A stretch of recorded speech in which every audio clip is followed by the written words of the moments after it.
Good morning. We've made it to the last day of Ignite, and there are people in the room, which is always exciting. My name is Brian Levinson. I'm the Product Marketing Manager for Office 365 US Government, and I'm joined here by Sean Vinay. Sean, do you want to introduce yourself briefly? Sean Vinay, 20 years Army, 17 years Microsoft, 7 years Office 365. My primary responsibility is inside the engineering team. I work on regulatory issues around the world and help coalesce those into kind of a monolithic single set of requirements for engineers. So yeah, super exciting work. Sean is our go-to guy when we want to know what's on page 345 of the SRG.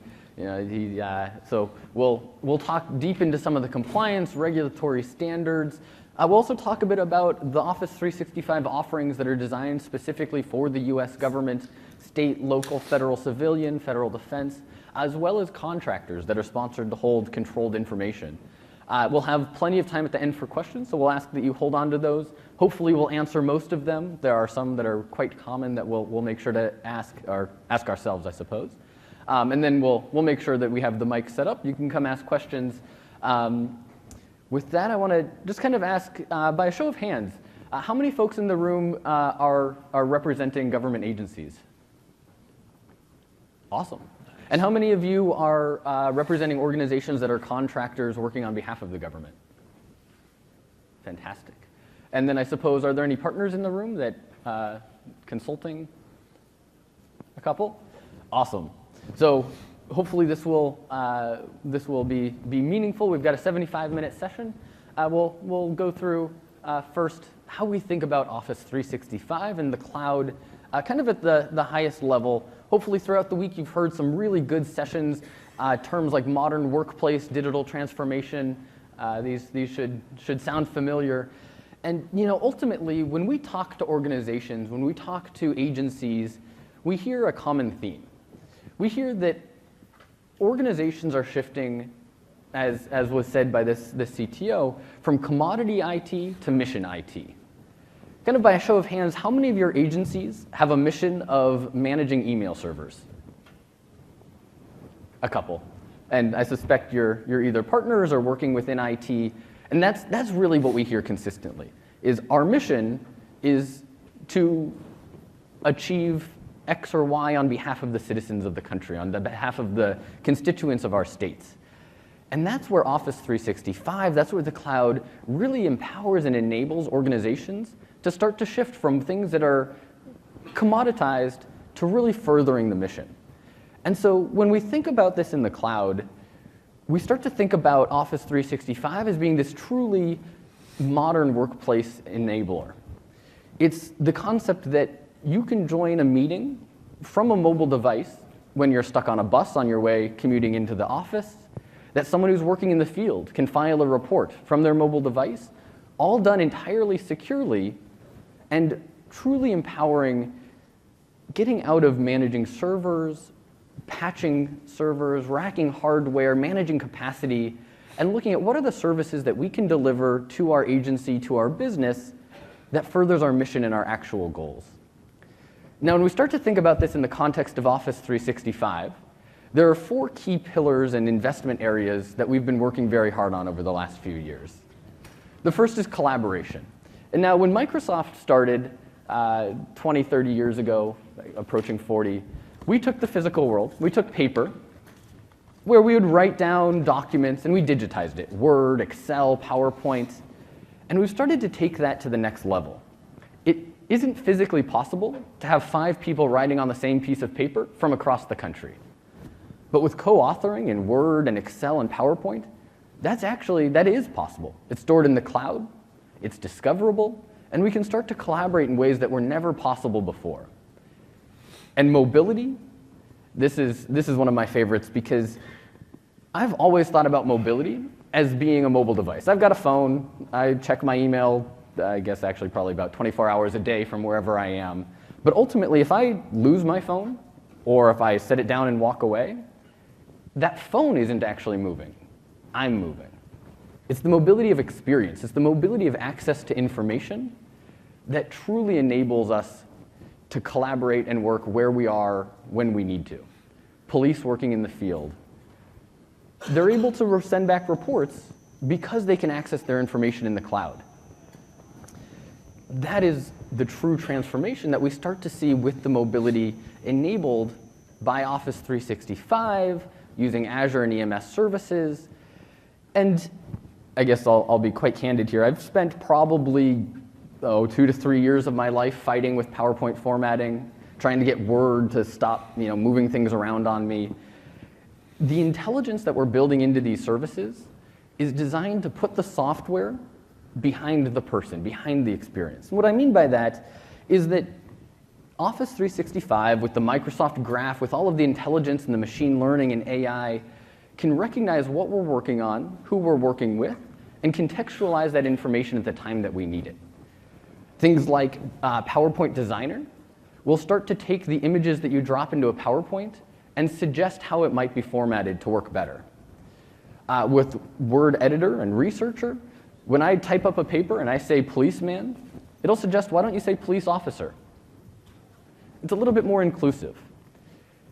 Things like Delve start to show us who is working on information around us, who within our agency is also working on a very similar project that I should be aware of, and maybe even collaborate. I can find expertise in the organization.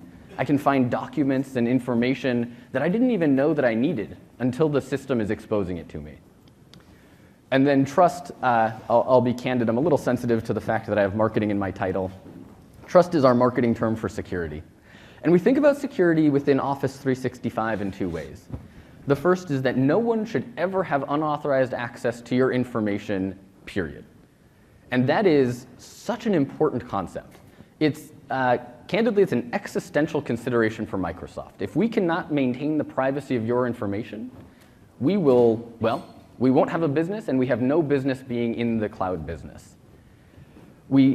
And Sean can talk a little bit more about some of the compliance and controls that we use, but we also have red team, blue team activities. We generate signals so that we can determine whether or not our monitoring is working effectively.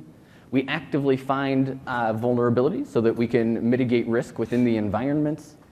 And that's just one part. Microsoft is responsible for maintaining the hardware, the software, and ensuring that it's private and secure. But then the second part is providing your organizations with the tools needed to handle data appropriately. Working on behalf of the government or as the government, you have sensitive information, and that's appropriate. And people within your organization should have access to that. But at the same time, they shouldn't be able to accidentally send a list of social security numbers outside of the organization. Things like data loss prevention, e-discovery, rights management, these are tools that are all within Office 365 that help protect the information that your organizations hold appropriately. How many of you are beholden to FOIA? I imagine a lot of you get FOIA requests. That's where things like e-discovery becomes incredibly powerful. Things like advanced e-discovery, where we can do predictive searches, threading. We're able to decrease the amount of time that we spend doing the e-discovery searches, managing the cases significantly. I believe Microsoft created a white paper. I think we save about $4 million a year by the newer e-discovery capabilities that were introduced into Office 365. Now, those investment areas start to manifest themselves into what we think of as this full suite of products, this Office 365 suite. All the way from the left there, where we have things like Word, Excel, PowerPoint. When I started at Microsoft about 10 years ago, that's what I thought Office was. And I guess candidly at the time, it kind of was. But Office 365 is so much more. It's the services that run behind the applications. Outlook is our email interface, but Exchange is the server and service that runs in the background. I have customized this slide because I know that within our government cloud, we have a slightly different set of available services than we see in the enterprise space. We'll deep dive into that in a couple of minutes. But I wanted to show that Office 365 really is this broad suite of capabilities from everywhere from the client applications through to analytics with Power BI and My Analytics. And this all sits on top of the Office 365 groups, the graph, and then the security and compliance that spans throughout. We're not bolting on security applications, but it's truly built in throughout all of the services that are Office 365.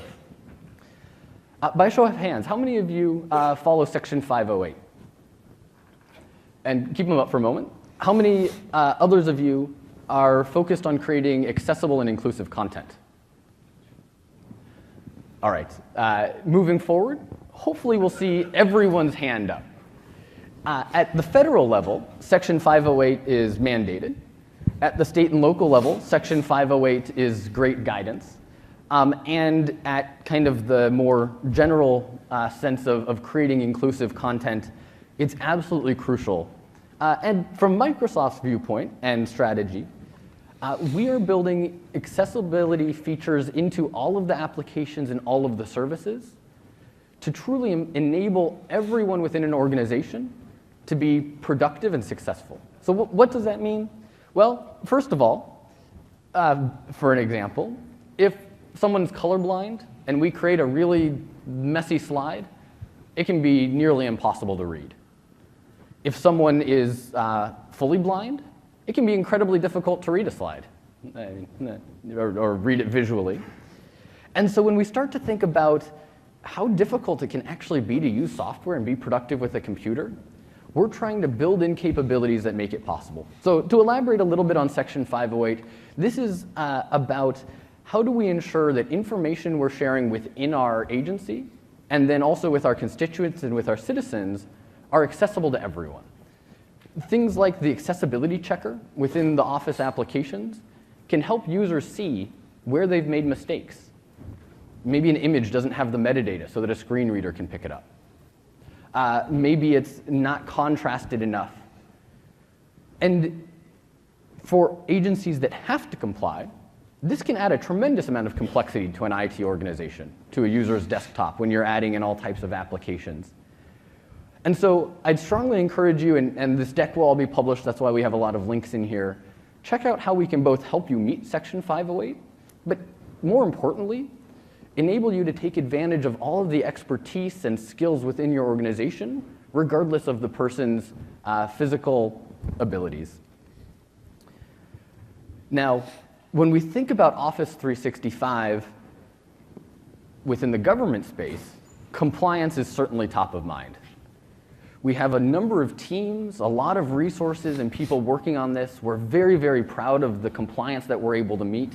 And we'll go really deep into these, but I just wanted to start out by showing that we have really a broad set of accreditations and standards that we meet. This is something that we're very proud of. Right now, what I'm showing is Office 365.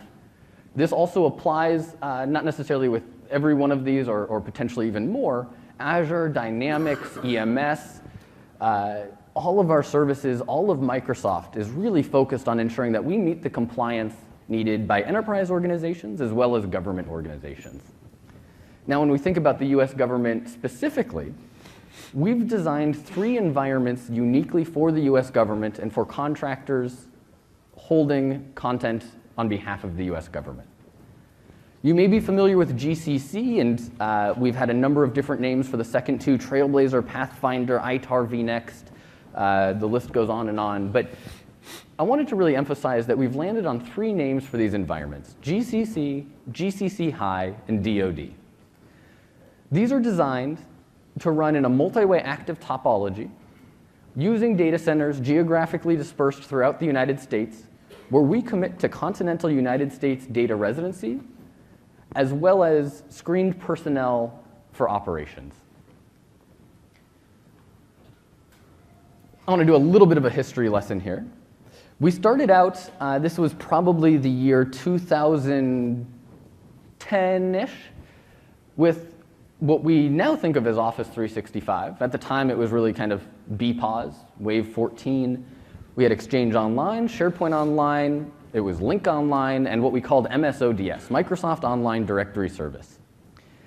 This was great for enterprises, commercial organizations, but throughout our conversations with US government, state and local, federal agencies, we recognized that we needed to do something a little bit different to meet the compliance regulations of government organizations. So come around roughly 2012, we built out separate capacity of Exchange, SharePoint, Lync, tied to this directory. This is part of Microsoft's cloud, and we called this Office 365 GCC. GCC stands for Government Community Cloud. This is where we committed to CONUS data residency, screened personnel, FedRAMP moderate compliance. Over time, we added CJIS and IRS 1075, CJIS being criminal justice information, and IRS for federal tax information. And this is GCC. This is what we know and love as the government community cloud. And of course, the Microsoft cloud grew and evolved. MS-ODS became Azure Active Directory. We added EMS, which is Intune, Azure Information Protection, Cloud App Security, and Azure with all of the machine learning and AI services, as well as compute and storage. We added Dynamics 365, which is also our CRM software. We built Dynamics 365 GCC. Now, we continued our conversations, particularly with the Department of Defense, and we recognized that in order to meet the requirements of the DoD, we had to do something even more strict. We built an entirely separate cloud. This is what we refer to as the US government cloud, Azure government. You may have heard the term Fairfax. That's what we called it internally. And this is where we have Office 365 GCC High, despite what my slide may say. DoD. We have Azure AD Government. This is Azure Gov and Azure DoD. We'll talk a little bit more about how these are architected from a compliance perspective. But when we think about the two Office environments as well as the two Azure regions, the difference is that DoD is only the DoD. Otherwise, they are identical. Same operation, same software, same architecture. And it's simply that, and Sean will go into a little bit more depth, that according to the DoD's security requirements guidelines, level 4 versus level 5 requires isolation to only the DoD. So we built out some capacity for them specifically. So when we put this all together and use the terms that each of the services use, we end up with a map that looks a little bit like this. And when I said we get some common questions, one of the ones that I get most frequently is, where do all of these things align? And this is where they line up.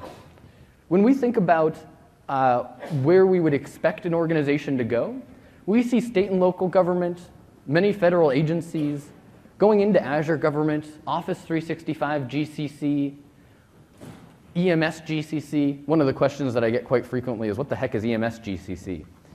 This is the EMS infrastructure that we are actively working to bring within the FedRAMP boundaries. Dynamics GCC, already there.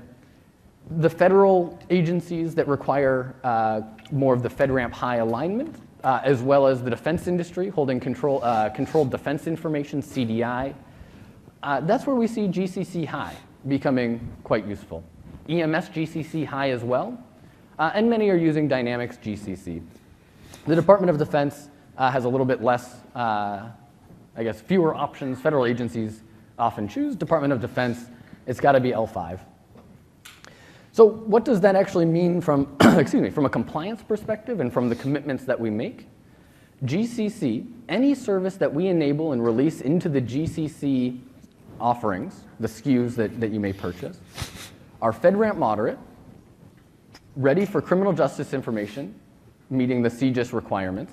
And I know we don't love to say CJIS cleared staff, but staff that have been screened to meet the CJIS requirements. IRS 1075 for federal tax information, and then security requirements guidelines level 2, and that's transitive to FedRAMP moderate. In GCC high, this is where we can contractually commit to meeting ITAR requirements, DFARS clause flowdowns for cloud providers, as well as the security requirement guidelines level 4. And you'll notice there's a star next to FedRAMP high. This is, I think, the first time we've said publicly that we are actively pursuing a FedRAMP high ATO for the GCC high environment. This will take a bit of time. We're starting to work through the control set, the audit process with the 3 PAO, and then by the end of 2018, we expect to have a successful audit report available for ATOs should that be of interest. The DoD environment, we commit to SRG L5. With that, I want to pause and hand it over to Sean to go into a bit more depth with what is CUI? How do we think about these compliance requirements? Okay, I'll be tossing out a bunch of acronyms and different things. Please feel free when we're done, ask any questions for any clarity, anything else. There are times, I've been doing this for 20 odd years between the Army and then another, like I said, 17 at Microsoft, so I may assume things just as part of me speaking that you might not know. That is completely fine. Absolutely no shame later asking what did I mean by foo, okay? Please don't reserve those questions. So CUI, right? Literally controlled and classified information. Everybody's seen the movies. If you're not somebody familiar with some of the classification that our government has in terms of, secret, top secret, everybody has seen, the sexy binder that gets slapped on the desk, right? It's got a nice big label and everything. Okay, beneath those levels is CUI. It's not that the government never expected us to do anything to protect it, right? It just didn't receive as much of a sexy label system and everything else.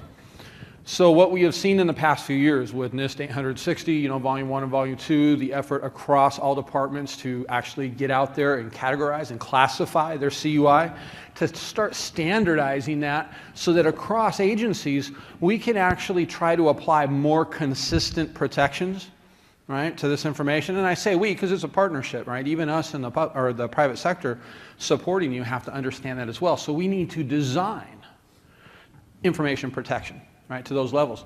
And trust me, in the past 7 years, it is not a fun experience to work across departments and agencies who all decide to have organically evolved their own classification systems, right? Their own screening and adjudication systems, et cetera. CJIS, which we have had great success with, still suffers from an extremely justifiable legal issue, which is state sovereignty, the 10th Amendment, right?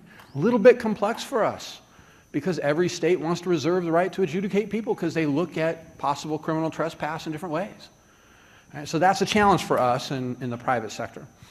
So this actually has been a great boon for us. This movement by government is helping us look at a way to standardize how we speak to departments and agencies and you as consumers of our services in a much more standardized way.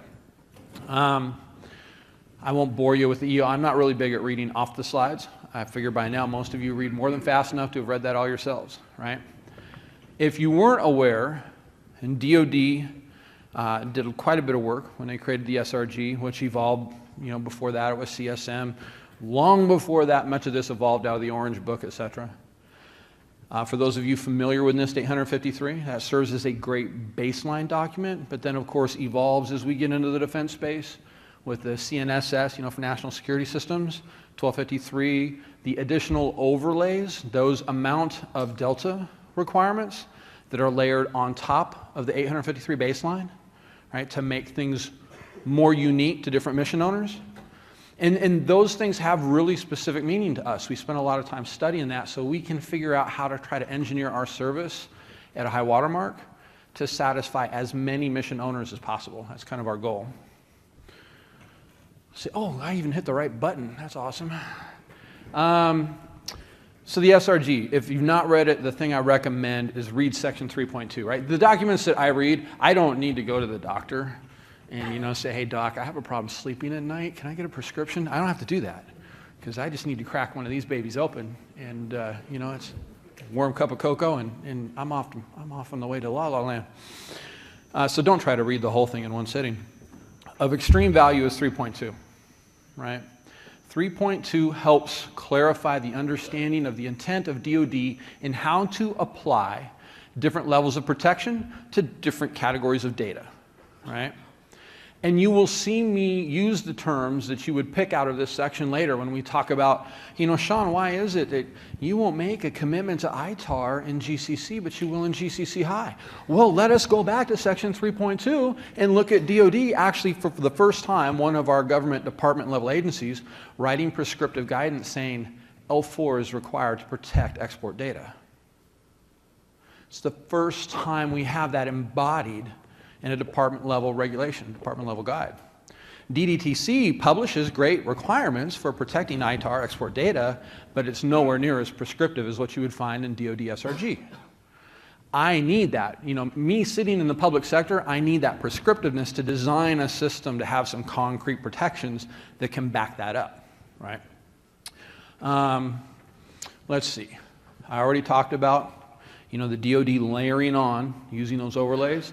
So think NIST 853 was my foundation. It was the basement even of my house. Then along came FedRAMP. FedRAMP's not just 853. FedRAMP added on an overlay. They specified additional controls as part of FedRAMP that sit on top of 853. And now along comes DoD with the SRG, and they've layered more on top of that.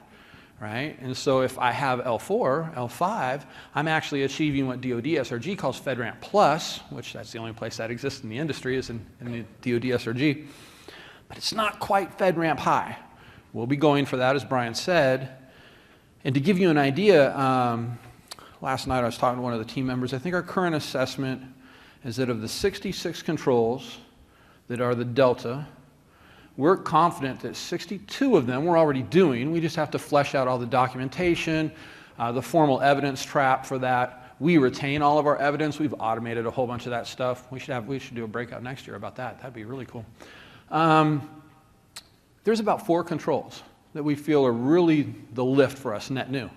Right? But it's a lot of work for us now. This is much more complex than it used to be. We have 13 workloads to go out and work with all that documentation across. And by the way, we don't just fire up an audit whenever we want to. We treat audits the same way we do as product release, as service release. It's part of the engineering cycle, right? So there is no ad hoc, let's just go jump and whip out an audit for the sake of an audit. No, these are fixed, scheduled events, right? So that can become frustrating sometimes in the industry, but we have to have that regularity, right? We have to control that schedule. Let's see, DFARS. Oh, the child of the year. How many of you are dealing with DFARS? Hands? Oh, everybody who does not have their hand up, I want you to pat yourself on the back and look at the person next to you that had their hand up and give them a gift certificate for something. They deserve it. Okay? Procurement in government is always a fun thing. This past year, the DFARS rule under the Department of Defense helped prescribe some additional requirements when you're looking at putting CUI into cloud services, right? A lot of confusion about this. Even on my part, a lot of confusion. We spend time talking with DoD CIO because, of course, we get a lot of questions from the industry on this. My question was, hey, I just need to know, did you on purpose create a different requirement based on who we are? Right? Because we're both holding the same type of data, yet for me, you created me as a cloud service provider, you created one requirement, and for the defense contractor, you created a different one. Did I read that correctly? Yes. Okay, I'm okay then, as long as it was on purpose, I'm fine. A lot of confusion around that, right? What is 800.171? For a lot of people, it was the first time they'd seen it. I have lost count of the amount of times I've had to actually walk through and explain to people that 800.171 is just a subset. It's just a distillation of 853, only focused on confidentiality. It doesn't deal with integrity and availability. It wasn't built, it detracts all of the CNSS 1253 material. All of that which is associated in 853 with the NSS portions, that's gone. That's all been stripped out on purpose because it makes 800.171 in some ways much more elegant. It's much more objective focused. And that's a good thing, right? That allows much more rapid adoption. So this was done on purpose, but still created a lot of confusion. Created a lot of confusion because defense entities come to us and they're like, hey, you need to sign the flow down clauses. No, I don't. Why don't you tell me why I need to, right? A lot of confusion around that. We only sign the clause in a very specific scenario where you are purchasing from us to fulfill a DoD contract, right? That's super important to understand how that works. It's not that we won't provide you our auditor's attestation letter of explicit support to the DFARS clauses. Oh, we will do that. We will help you understand how you can sit in front of your procurement officer and explain. How does Office 365 support my DFARS requirements as a defense contractor? I'm there with you. I'm in that trench. I've got an attestation letter because, trust me, those 2 pages are a lot easier to read than the 598 pages of my system security plan. I think you're going to really appreciate that 2-page document. I really think you will. But that's what we try to do, to take kind of this administrative overhead that we experience and try to make that scale as well and make that a little bit easier for y'all. 801.71 I talked about a little bit. I'm not going to bore you with 801.71. If some of you have questions on that later, that's completely fine. Please bring that up. 853, I've stressed this before, that is the baseline. There is confusion, and sometimes it's just our language. Some of us that have been doing this a long time, unfortunately, we confuse others that are new to this space because we will often use some of this interchangeably. Have you been accredited to NIST? You don't accredit to NIST. The accreditation vehicle is FedRAMP, right? That's the program for accreditation. Or if you're in the DoD space, you're accrediting to the SRG. But we get kind of lazy because maybe I've been doing this for 5, for 10, for 15 years, and I grew up off of that NIST framework, and the new guy's like, what? I have to accredit to NIST? And God love him, then I'm getting a telephone call. Oh, I see you got FedRAMP, but where do you get accredited to NIST? Oh, all right. So, I mean, it's part of our industry. It's what we do. We get easy with our language sometimes. DoD CIO guidance. This is super important to note here. Right? And I'll stress this one again.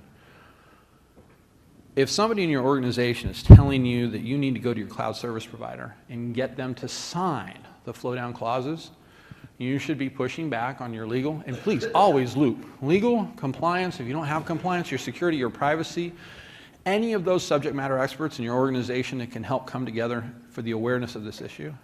There's only a very specific instance where this is required by the rule, which is when you're contracting, you're gaining from me a service that is part of your contract.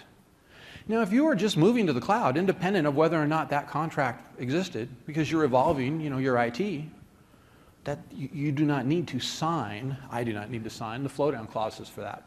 If you, for example, one of your partners that raised your hand, if you were purchasing our service because you are contracting to DoD for some niche within DoD with mission owners to provide them our technical services, and you're that middleman, oh, we might need to talk. There might be a need for the actual signing of the flow down clauses, right? Outside of that, we definitely support you, but it's not a legal requirement to sign the clause. Right? And that's super important to understand because that'll get stuff held up in procurement. It gets stuff held up with the field teams, right? Just creates a lot of confusion. Now, one thing that I will note before I'm going to do FIPS, I'm going to back up one moment. Just a thing, education, industry education, whether you're doing this with our competitors, us, anybody. FedRAMP is not created equal, right? Two different entities can have FedRAMP. Doesn't mean they've achieved the same thing. Doesn't mean they've achieved what you need. Part of the feedback that we gave DoD CIO is that in the writing of the DFARS rule, there's a potentially risky bit of language in there if the reading organization doesn't really know this piece. DFARS requires that your cloud service provider demonstrate FedRAMP moderate. And reasonably, based on doing that, they should have the incident response requirements met. They should have the ability to do the forensics investigation, to retain data, to do all of these things. That is completely reasonable. Many people look at that clause and think, well, as long as my cloud service provider has FedRAMP moderate, we are good to go. I would caution you, you could land your organization in significant potential hot water. I cannot give you legal advice. This is why I say, please loop in your lawyers, loop in your folks that you count on for these discussions. I'll give you an example. You read that, you think you're good to go. You enter into a contract with DoD. That contract deals with export data. Does FedRAMP require? Show of hands. And it's no shame. Which way you think about this is fine. How many of you think that FedRAMP requires U.S. persons or U.S. citizens? And nobody wants to raise their hand. Even if you think they do, nobody wants to. You're suspicious of what I'm about to say. It is a common perception that it does. It does not. Because many of our government organizations have explicit requirements to share with foreign governments. They work every day with Department of Engineers, Department of State, et cetera, et cetera. Many of these organizations have those requirements. FedRAMP in and of itself does not require a limit or a constraint based on citizenship and or U.S. persons. U.S. persons is a term explicitly used within the DDTC in reference to ITAR data. If you're not aware of that, you could easily make the decision, well, FedRAMP moderate was good enough in the DFARS rule, we're a go, and then you find out later, we certainly made no commitment to you for U.S. persons under FedRAMP. We'll make that ITAR commitment in defense. Well, sorry, now GCC high. I'll be doing that for a year at least. Marketing guys get there. Yeah. He usually, buys me something and sends me to every time we change a name. But it's something I really want you to be able to pay attention to, not just for what Microsoft may do, but for any of our competitors in the cloud. You need to have that awareness when you're thinking about what you're procuring, that your requirements are not simply to meet the DFARS rule. They're much broader than that. What if you have no foreign requirements within contract? Would that be met by FedRAMP moderate? No. You have absolutely no guarantee. Right? So I'm telling you from Microsoft's perspective, the services that we offer you, the moment you cross that line, I'll be recommending, or I'm telling on escalation, my field teams to recommend to you, in GCC high. Why? Because it was designed exactly for that scenario. Now, does it mean that you have a risk of a non-US person accessing your data in GCC? Okay, this is as a risk professional where we get into the discussion between the concept of possibility and probability. Yes, there is a possibility. How high is that probability? Not very high.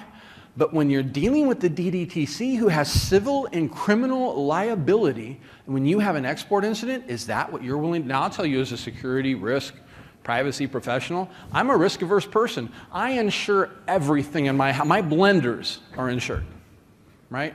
That's just who I am. So, of course, what am I going to recommend to you? I don't even care how much each of the services cost. If GCC high costed less, I would still be recommending that to you because that's what fits for the risk profile. So I just wanted to stress that for a minute because that's often a kind of a consternation, an issue where it's really easy to get confused about that. FIPS 140-2 I tossed in just as a cherry on top. It's not really a compliance issue per se, but a lot of confusion arises out of it. Yes, we are compliant to FIPS. How we are compliant often confuses people. It is really a valuable read to spend a few minutes to go to our trust center and read through the FIPS section, right? Microsoft has a lot of material that we submit to NVLM, et cetera, for all of our FIPS submissions. But something that's often not really clear, people think the only way for you to be compliant is to flip the bit on the registry setting for FIPS. That's not the only way to be FIPS compliant. You can use the crypto API library at the software layer, and if you are making all the proper calls in the proper ways in accordance with the security plan that you have submitted with NVLM, you can be FIPS compliant. And as a software provider, of course, that's what we focus on. We give people a mechanism to do that. Most of us, like when I was in the Army, we grew up thinking that FIPS compliance was running a reg key script to flip that bit, and stuff would break, and we'd run around screaming and cursing at Microsoft, right? But that's not the only way to do it.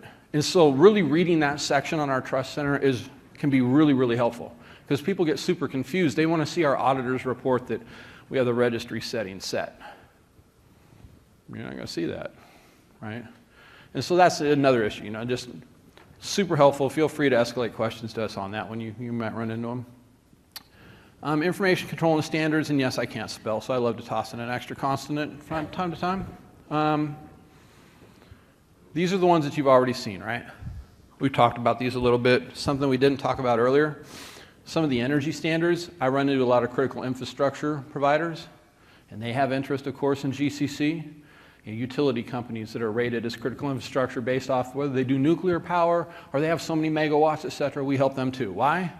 Well, because frankly, 853 is a wonderful baseline, often exceeding many of the requirements that are in those standards. So it really helps. We use that as kind of a transitive vehicle in almost every regulatory space that we work in. Okay, Brian, why don't you go ahead?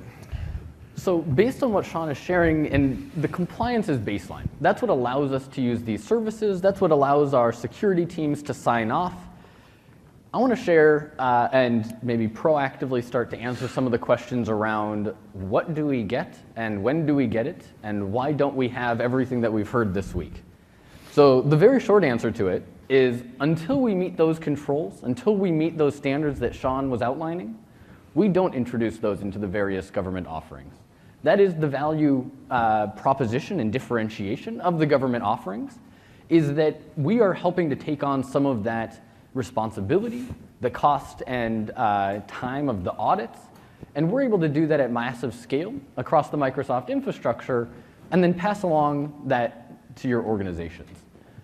As of today, this is what's available in GCC. It's a robust set of capabilities spanning from basic email all the way through Skype PSTN calling where we're able to actually serve as the telephony provider for your organization within the GCC compliance boundary. Things like My Analytics allow us to see on a personal level, how am I working, and how can I be more efficient in the way that I collaborate with other people. You've probably heard a lot about Office 365 throughout the week, so I won't drain this slide. We will publish them. I see some people are taking pictures. This is as of today, and I'll also talk a little bit about the roadmap. But what I really wanted to show was that Office 365 GCC has a robust set of capabilities across security, across collaboration. GCC High is quickly catching up, but does have a subset of capabilities at this time. As we mentioned, GCC High is that environment designed to actually the DoD SRG control set. And so here we have email, sites and portals with SharePoint, storage and sharing with OneDrive, as well as instant messaging, presence, and conferencing with Skype for Business.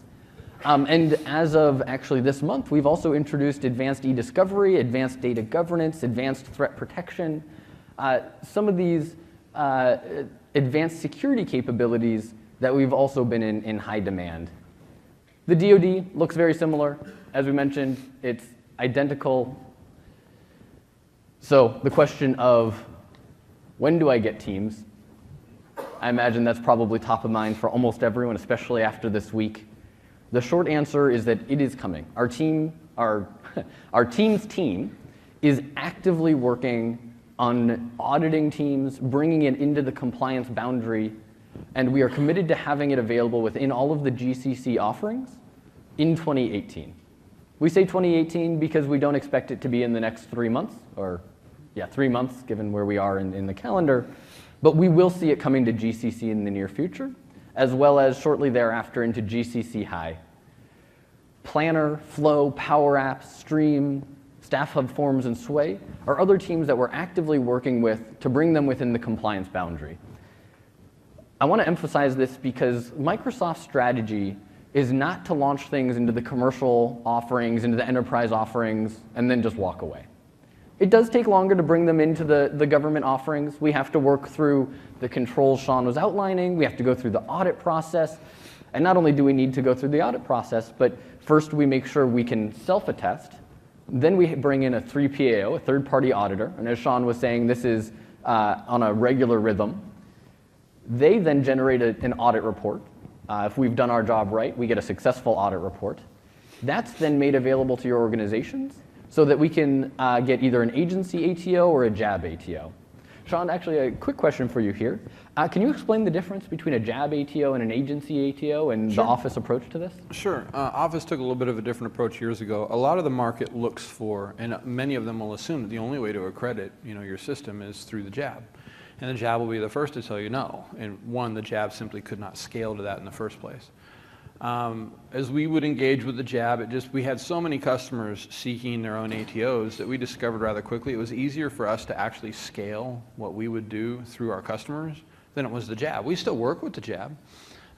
We have ATOs for the commercial and the GCC, et cetera, and we'll be looking at sharing what we do with our customers and those ATOs, and that effort, we'll share that with the JAB to work with that. But it's a more agile and a more rapid methodology for us to actually seek the agency ATO. We don't have to wait. We enable the agency to actually construct that ATO with us as quickly as possible. And as you well know, every agency has a different risk appetite, right? Where we find the JAB ATO to be most helpful is in the very small agencies, right? Where the agency just doesn't have the manpower, one, to read through a 598-page packet. And God love them, that's what we provide just for software as a service. We have dependency as well on infrastructure and platform as a service. Another 708 pages is a bonus just for that, right? How many organizations are big enough to read through all that, right? So the JAB ATO really helps in that space, but frankly, once those smaller agencies, for example, they do a lot of work with DOJ, or with DOD or somebody, and they see that there's already an ATO or a provision, a PA memo, from DOD or something.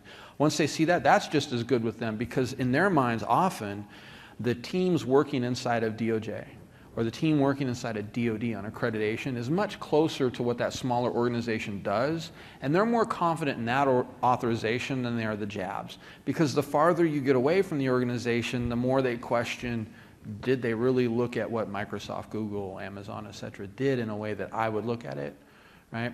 There are actually 4 different vehicles for accreditation. I won't bore you all with them here, but yeah, there's many different ways of doing it. We just prefer the agency route because it allows you to move faster, in terms of getting you into the system. We're not waiting on a third party, and we prefer to enable you to be as agile as possible. And when Sean says agile, that is, of course, within the complexity of which we're all operating. And so that's where Teams, Planner, some of these things are capabilities that we have seen come to the commercial cloud, to the enterprise offerings. And Microsoft's strategy is to bring them to the government offerings. There is a total of 1 application that I can think of. It's called Kaizala, and it's designed for India. We do not intend to bring that to the government cloud. Hopefully, no one's too disappointed about that. But beyond that, our strategy is to bring all of the capabilities, I wouldn't say forward, but also into the government cloud, into the compliance boundary. That is the intention. I will also well, I get a couple questions about this. Why don't we see this on the Office 365 roadmap? The short answer is I haven't put them there yet. I am personally responsible for that, and that is my top priority leaving this conference. So hopefully that's helpful moving forward. I'm not a big fan of saying that I've made a mistake, but I have an opportunity to improve. Well, let me defend Brian a little bit. There's some interesting things that we deal with internally, and I'll just be very transparent. And once I think you hear these, it's kind of easy to understand. So we have many different things that will be on the roadmap, and sometimes it's really confusing to customers why some things could happen so much faster than others. But once you think about it, for example, an acquisition. We do a lot of merger and acquisition at Microsoft. You got some deep pockets, and you can go and buy some stuff, right? What happens when you acquire a company that has a really neat piece of functionality that you'd like to add to the service? And they've never been accredited in anything. They run on Linux. Their change management process is nothing like, their software development process is nothing like you do, et cetera. Guess what? Right off the bat, they don't generate any of the evidence, nor have they ever gone through any of the audits that you go through. How quick do you think that's going to get folded in? Do you think it's going to get folded in its current shape? Or do you think we're actually going to morph a lot of what that team does? Maybe they're going to actually start deploying onto Microsoft instead of Linux. Maybe they'll keep some Linux but deploy some. Maybe their architecture will start to fork, right? Maybe they're going to have to implement new change management processes, et cetera.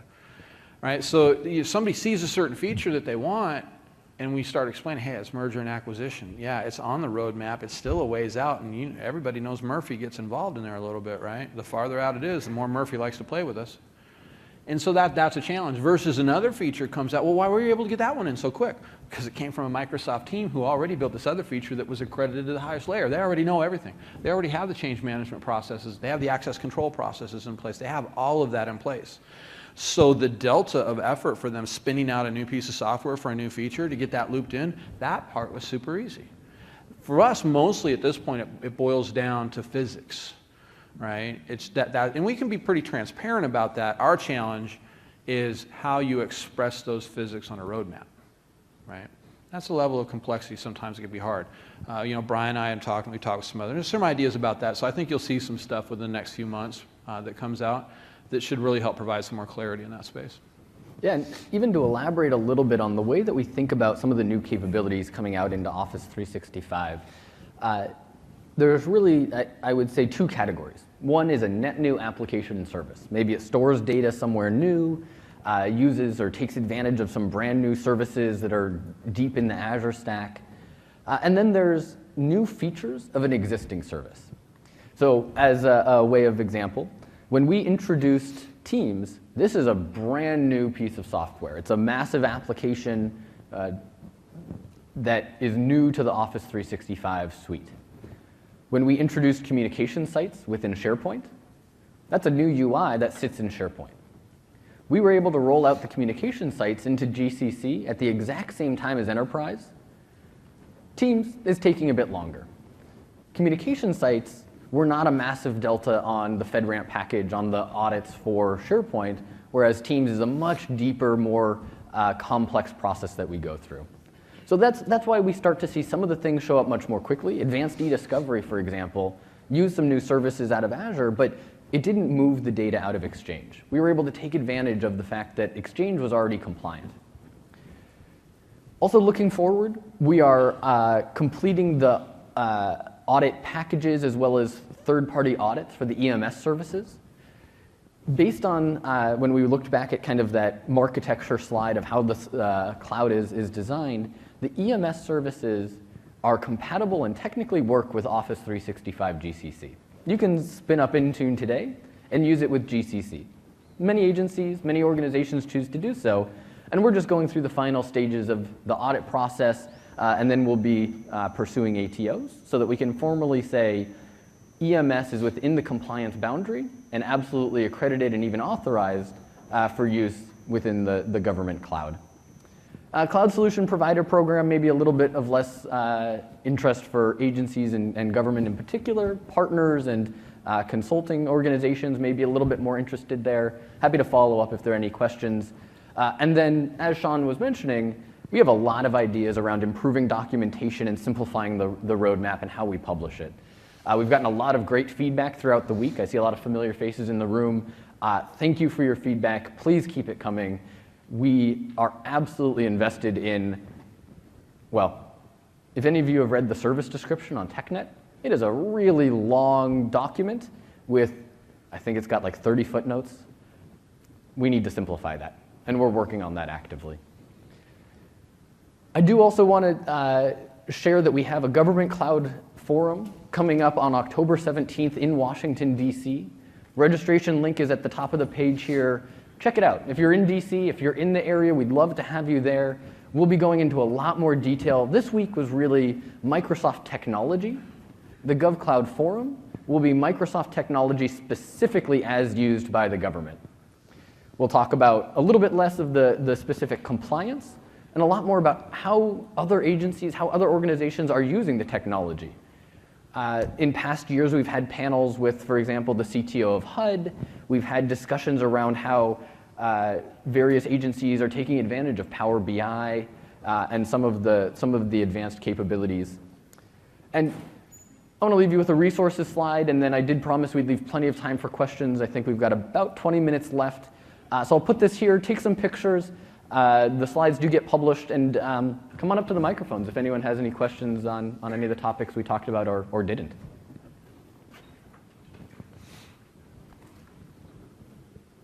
Yeah? Question about external partner sharing. So, you know, if you have like a supplier portal or something like that in the GCC High, Azure Active Directory is not really available. I think there's like some PowerShell things where it kind of works, but it's not supported. When is that going to be an option? So external sharing within GCC High from SharePoint can be done in a couple of ways. So the first is you can create a link that you provide to someone and let them authenticate in. For what we think about as B2B, or the business-to-business kind of directory federation, the other organization will also need to be within GCC High. And it's because it has to be within the same directory. So there's a couple of ways that you can, I don't want to say get around that, but kind of make it possible to achieve what you're seeking, which is either, at Microsoft actually, we have a large number of folks that are on contract basis, and we create them an account in the directory. They have a V- account, and that gives them access. We have some different policies that apply to those accounts. You know, maybe the password expires way more frequently. We clean it up more diligently. That's one way that you can go about it. Another is you create the site and provide the links to the folks. We can talk a little bit more about some of the stuff that's upcoming maybe afterwards. But there are some ways through it. But you're right that when we think about kind of the traditional B2B functionality, because any organization within the enterprise cloud can kind of collaborate, that is more isolated in GCC High in order to meet the controls that we have in place. Would Microsoft be willing to waive the licensing fees on these external accounts that are created inside the Azure Active Directory? The question is about waiving licensing fees. I like the question. I don't know the answer. There is actually, and we've seen some internal drafts of it, some guidance that we'd like to publish externally. But No, what we'd like to do also is try to connect it a bit more scenario-based. Right now, there's like 4 different technical ways of doing this. But the example you give, for example, you might be able to do this with third-party external partners that don't share the directory at all, but there's an additional risk that you have to weigh in how you might implement these different methods. And so what we'd like to do with that guidance is kind of connect it to some different scenarios to give you a bit more context to think about, is that really, am I creating a sharing portal explicitly for this purpose, ergo, by design, I'm going to accept that risk, right? And that might completely fit your model versus, oh no, okay, I didn't think about that. That's not what I want to do. Let me revisit. Right? We're going to try to give you some more actionable guidance in that space. That's similar to my question. But if we have part of our organization on, let's say, Defense Cloud and part on regular 365 tenant, will there be any kind of integration or communication between those? Or will we have to bring people? No different. No, it's exactly the same question. So bring these guys into the Defense Cloud. Yep. Yeah, and I guess broader than just sharing documents, it is possible to federate Skype, so you can have clean instant messaging. There are some ways that you can work through like GAL synchronization to have a single address list. So kind of to what Sean was describing, there's a number of different layers of what people describe as federation or collaboration. And so it kind of depends on the scenarios you're seeking to achieve. But for the deepest integration where the tenants are federated and one identity flows into another, they would both want to be within the GCC High environment. All right, thank you. Yeah. Hi, as a CSP partner, I just want to say thank you. Yeah. I'm really excited for the government stuff to show up there at some point. But we do have some government agencies as customers that today exist in the commercial cloud, and they would likely probably be candidates for GCC, not need for anything really beyond that. Is there any mechanism, seeing as how that shares at least some of the chunks with the existing commercial infrastructure today, to move them without the hassle of an entire tenant-to-tenant migration? Or is there any plans for that? So the very short answer is that it's no different than a tenant-to-tenant within an enterprise subscription, so merger and divestiture type scenario. Sure. I know that our teams are actively looking at how we make that experience better. And so actually, to elaborate a little bit, the enterprise offerings and commercial cloud and GCC share a directory. So it's more of a capacity move of where the content is stored, as opposed to a full environment lift and shift. And I guess the short answer is that right now, our ability to do mergers and divestitures or move from one offering to another are not particularly robust. So as it stands today, it is really kind of a tenant move that is like what you would experience going from one enterprise tenant to another. You remember the slide you saw earlier, the history slide about how GCC spun out originally? As a separate capacity architecture, that means a migration from commercial to GCC is going to be easier than a migration from either commercial or GCC to GCC High, because that is a completely different service, right? So that's part of the thinking as a partner that you're going to want to go through with a customer, and they need to be aware of that potential additional cost, right? Is that if they are accepting of the commercial to GCC move, well, there's a cost to it. Or if they need the commercial to GCC High move, they need to be where there's an additional cost, right? There's going to be some more effort in that. Thanks. Yeah. Hello. I'm just trying to get an understanding of GCC offerings. There's G1, G3, G5. Yes. Included in that, I believe, is Active Directory Basic, Azure AD Basic, but then there's also premium subscriptions, P1 and P2. So I'm trying to get an understanding of where does Intune fit in with question. moving to Office 365? Yeah, that's a good question. And licensing is my favorite and least favorite topic, I think. So I guess the very short answer around, well, there is no short answer. I would start out by saying you're correct. With an Office 365 subscription, you get basic Azure Active Directory. That is the identity system used by Office 365, also by Azure, EMS, Dynamics. It is the identity system of the Microsoft Cloud. That has functionality necessary for Office 365, and for most organizations, at least at the basic level. When we start to think about some of those advanced capabilities within Azure Active Directory Premium, self-service password reset, some of the advanced multi-factor authentication, where you can use PIV and CAC cards, for example, that is either an additional service that you can purchase or is part of EMS. And so let me see if I can jump back to a slide a little bit earlier. I'll use this one for simplicity. EMS is similar to Office 365 in that it is a suite of services that includes Intune, Azure Active Directory Premium, Advanced Threat Analytics, Azure Information Protection, Cloud App Security, and Operations Manager, I believe. The Azure AD Premium parts and Intune, I believe, can be purchased as either an add-on to E1, E3, E5, or G1, G3, G5, or as part of the EMS bundle. I'm not prepared to talk about in too much depth Microsoft 365, but in a general sense, Microsoft 365 is Office plus EMS plus Windows 10. And that is, well, you can kind of guess from the name, that is really the hero product moving forward. That's the modern workplace package, bundle. I hope I'm allowed to say bundle after, I think it's been more than 10 years, right?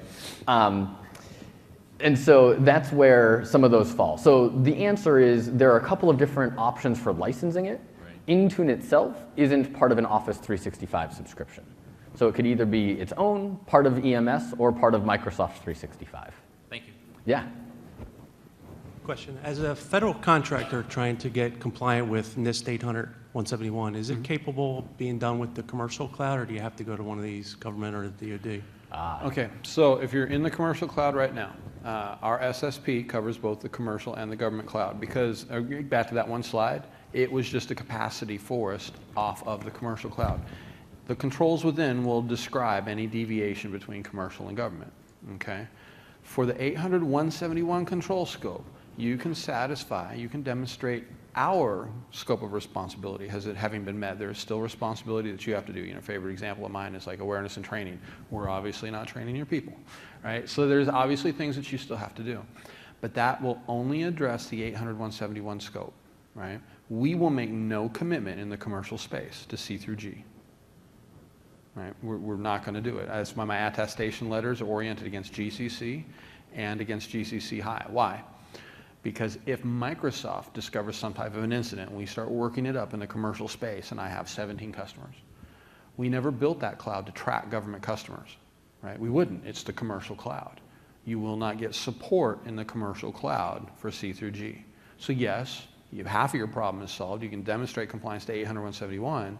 If you need to show that your cloud service provider can support you through C through G, I can't.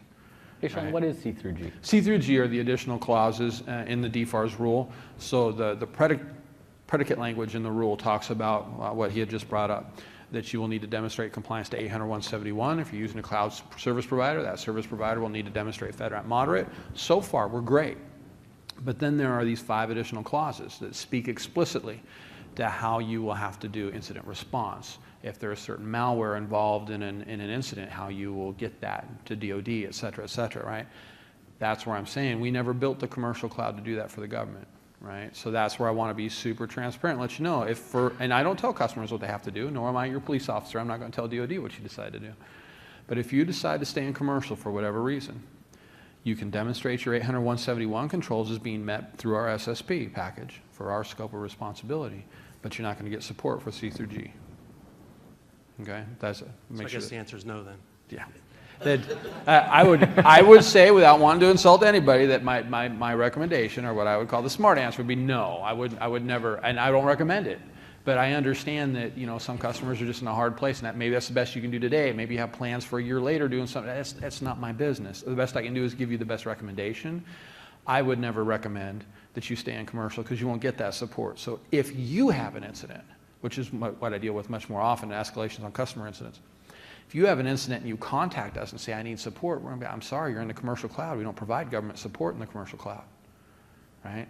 And that's where the suck will incur, right? Because now you're stuck, able to show compliance to part of what you need, but you can't get over that path, that last hurdle. And that would be what I exactly do not want one of my customers experiencing. So no, I do not recommend that. Okay. One other quick question. I noticed you don't have Yammer on the roadmap. I guess that's taboo, I guess, with the government. That is one that we are still working through some of the plans on. So I am less comfortable making commitments around. Acquisition. Yes, indeed. But it is also a common request. Now, to be completely honest, it is technically possible to use Yammer with GCC. Yammer ties to that public directory system. So it is possible, and with a GCC subscription, any organization can actually just sign a little amendment that says, yes, I know this is being used with GCC, but doesn't meet some of those same compliance requirements and commitments. We give a $0 SKU, you apply the license to your tenant, and then you can technically use it. So it is available in commercial. It is what we call opt-in in GCC, and it is not technically compatible with GCC High at this time. And that's, as Sean was saying, it was an acquisition that's taking a bit more time. You'll see that be a tactic of ours. When anything that's going to take a longer time, what we will attempt to do wherever possible is make it an opt-in possibility for you. What we allow you to do is it's up to you to accept that risk. We're going to make that clear to you that it's not covered. Right? But there are organizations that, for example, might want to use Yammer for very innocuous reasons, have nothing to do with any of the data classification that requires this in the first place. That's completely within your scope of responsibility to decide if that's the right thing for you. We're not going to say you can't use it. If it's going to take for us a while to get it accredited, what we want to give you is the ability to, what we call opt-in. You're going to make that decision. You'll accept that risk. That's fine. That's on you, and you go ahead and use it. Go ahead. So in a federal contractor, so defense contractor company, we've got requirements that fit GCC moderate, but we also have some special requirements that might belong in GCC high. Would a valid model be that we have both tenants and sync on-prem Active Directory with both tenants? So that is something that actually we do get asked relatively frequently. So it's a really good question around, and actually the other scenario that comes up is we're an enterprise, a small portion of our business works with the DoD. Well, there's commercial companies that have a defense portion. That is technically possible. It is also, I don't know if I would necessarily say recommended, because some of the collaboration scenarios become a bit tougher. For example, having a SharePoint site that people access from both becomes a bit more difficult. Having a team that spans both isn't really possible. But yes, that is something that we see organizations do relatively frequently. And in many cases with pretty great success. And that allows you to isolate that business a little bit. In fact, in many cases, it can kind of reduce that risk. You know that when you're there, that is where you keep your data, you keep that information there. And also just for kind of separating that and helping to ensure there's a good boundary. The part about synchronizing an on-premises Active Directory to both is not yet supported from a it is technically possible, but it is not yet supported from if you call support and ask for help. They will say, please, you're in an unsupported state. That is one that we're working through very aggressively such that a single namespace would be able to be synchronized to both. You cannot currently, or there are no plans to make it possible to synchronize a single namespace to two tenants within the same directory, or within the same, Azure Active Directory. But what we are seeking to achieve is to have a single namespace in both Azure Active Directory Public and Azure Active Directory Government. And that, I know we're making a lot of great progress. I don't know the time frame for formal support. So when you achieve that, will then you be able to have the same individuals be able to use SharePoint in the GCC High and then also in the regular GCC? So what that would allow is single sign-on, but it wouldn't really actually merge the tenants in quite the way that you're describing. It's only going to improve your sign-on experience, and I want to call something out. When you all ask for features like this, don't forget the overhead of the risk that you just incurred back, right? And this is always the trade-off when we work in security and compliance in an organization. You know, the organization wants the ease of the experience of single sign-on. There's a reason that government prefers compartmentalization and all its attending pains. When you have that single sign-on experience, Joe Smith, and now has the ability, without thought, to take data from the compartmentalized high environment and without thought, create spillage into the lower environment because it's a single sign-on experience, and he just dumped that high data into your moderate environment. Right? Now, it's risk. It's what we deal with, right? But I want to be super transparent. What we give you on one half to make things easier for the user experience, which you're going to get pressure for, is going to open it, and if your leadership's not aware of that, so it's one way, you might not be popular for expressing it, but at least you had it on the table, right? And I always caution, make sure I'm giving folks the ammunition that your organizations aren't coming back to you later. Why did nobody tell us it was going to be that easy, right? So that would be the trade-off. Yes, you'd have that. To Brian's point, what it's going to do is it's going to give you that single sign-on experience, and it's going to open the door for that spillage that you didn't have before. You would also need 2 licenses per user to access SharePoint. We're working on that. That we recognize the challenge with that that's not perhaps exactly the best. So, what Brian was talking about earlier, where, like with the Yammer example, we can do a $0 subscription for this because it's a mechanism, right? We're looking at ways to try to do that aren't just driving up the money for us because you need, two tenants. Yeah, we recognize that. Yeah, I think there's 2 things that Sean said that I kind of want to emphasize. One, we want to be fair. If you have a user using SharePoint Online and they happen to need to be in 2 different environments for compliance, we need to be fair to your organization and not say license everyone duplicate times. And to Sean's point, it's not a business driver for Microsoft to make people multi-license. It's actually a business driver for Microsoft to simplify that and make it better for your organization. And then the second part is a lot of the most painful scenarios we encounter around collaboration across the clouds, for example, is in many cases really actually by design. To Sean's point around the security risk, we've designed it in a way that makes it hard to have a spill. For many years, I was a technical account manager working with large enterprise organizations, and I used to tease them that the security team was the anti-collaboration team. The most secure email system is off the internet, unplugged, and can't send any emails. And now, there's minimal risk, and we've all decided email is worth it. But the truth is, there are trade-offs here, and in many cases, having that CDI, the defense information, and meeting some of the FedRAMP high requirements, some of the SRG requirements, does mean that collaboration takes a couple of extra steps for the users. Just another follow-up question. On going to the government cloud, is it all right to go to just the regular government cloud, or in my situation, do you think I need to go to higher the DoD in order to get the C through G? Did you have any ITAR export EAR type requirements? I don't think so.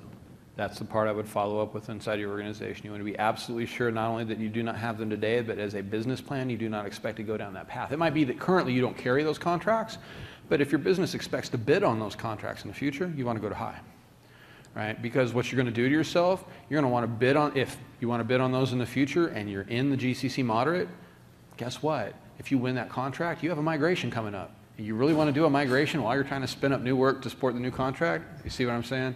So that's the thought that I would go back and want to talk within my organization about. It's like, look, are we comfortable with this? Because maybe we never have plans of doing that, and that's okay. But if we do, you should be pushing them to go to high so you don't have to worry about that. Yeah, but the DoD is really just for DoD. The DoD is just for DoD. You're in the same technical cloud. They have a different provisioning for us because L5 requires them to be alone. I did not deprecate the L5 requirements for the L4 space. It doesn't make sense for us as a cloud service provider. It makes things more complex. Complexity incurs failure. You have all the same L5 controls other than you don't get to sit. Your data doesn't get to mix in with DoD data, right? So we just call it L4 because it's easier. Exactly. Yeah, it's maybe outside the scope, but I didn't see MAG mentioned anywhere. So where does that fit in? Is that a superset? Let's see if I can find it here. When we refer to MAG, it stands for Microsoft Azure Government. That's what I had on here is just Azure Gov and Azure DoD. And that's a good point, and actually maybe a little bit self-deprecating here. We are incredibly complex and confusing with our naming. That is part of being a big company, having divisions, working in the government space. I suspect many of you can kind of relate to having lots of people doing different things, all kind of working together. So we actually do work together quite closely. MAG, also sometimes referred to as Fairfax, is here as Azure Gov and Azure DoD. And that's where we've built the GCC High and DoD environments for Office. Those are actually built on top of Azure Government, which is where Azure Active Directory Government sits. And that's how we've isolated it, as well as to the network and data centers.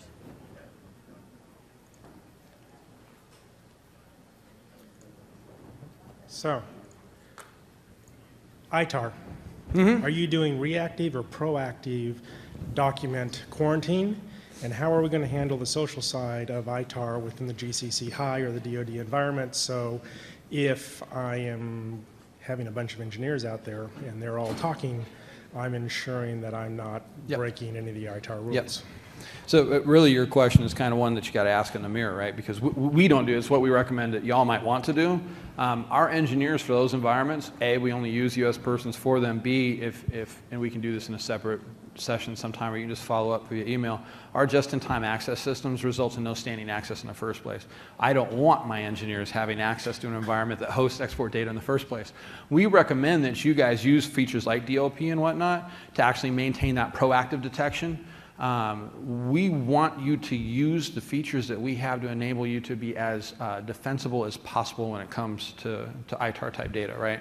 What I never want to see is one of my customers suffering from an export incident that we could have helped you avoid because we have a feature that's perfect for that. If you have individuals in your organization that are non-US persons, you should have a DLP solution that's using an OU that takes your well-structured data. And if you don't have well-structured data, you should be implementing a policy that every document that you have in your organization that involves export data gets this stamp. And when your leadership like, that costs too much money, you're like, well, here's the civil and criminal fines, right? And liability that we're subject to if we fail. So it hurts too much to do it or it hurts too much to go to jail.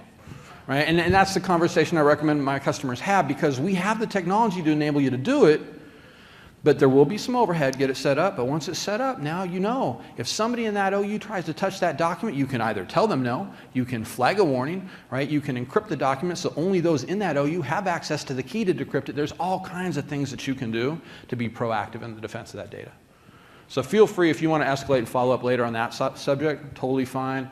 It's one of my favorite ones because I really do think we have a lot of excellent tools in the industry to help y'all with that. I don't think they really often get capitalized upon because most organizations are kind of afraid of that cost. There's some overhead, there's some complexity, right? At the end of the day, man, this is one of those briefs where I always like to put up my CIO's picture behind bars. I always love those briefs, you know, just to get his attention. Yeah, it used to be Jim, and I work for IBM. Jim, how you look behind bars? He's like, oh, dude, what is it today?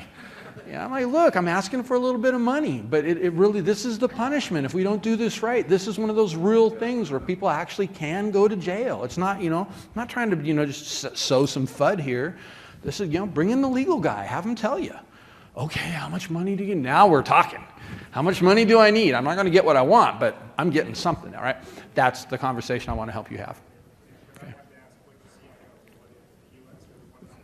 Yeah. Yeah, exactly, right? I'll tell you the one in the U.S. is the one who's going to be held culpable. So. Thank you all very much for your time. Happy to continue the conversation in the corner or outside. Just want to let the next session get started. So thank you again. Hope to see you at the GovCloud Forum and online and in the community.